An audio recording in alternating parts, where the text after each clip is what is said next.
شروع اللہ کے نام سے جو سب پر مہربان ہے، بہت مہربان ہے۔ طٰہٰ، ہم نے تم پر قرآن اس لیے نازل نہیں کیا کہ تم تکلیف اٹھاؤ، البتہ یہ اس شخص کے لیے ایک نصیحت ہے جو ڈرتا ہو۔ اسے اس ذات کی طرف سے تھوڑا تھوڑا کر کے نازل کیا جا رہا ہے جس نے زمین اور اونچے اونچے آسمان پیدا کیے ہیں۔ وہ بڑی رحمت والا عرش پر استوا فرمائے ہوئے ہے۔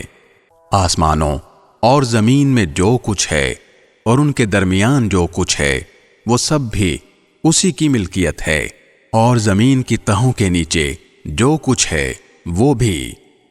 اگر تم کوئی بات بلند آواز سے کہو یا آہستہ تو وہ چپکے سے کہی ہوئی باتوں کو بلکہ اور زیادہ چھپی ہوئی باتوں کو بھی جانتا ہے۔ اللہ وہ ہے جس کے سوا کوئی معبود نہیں ہے، اسی کے اچھے اچھے نام ہیں۔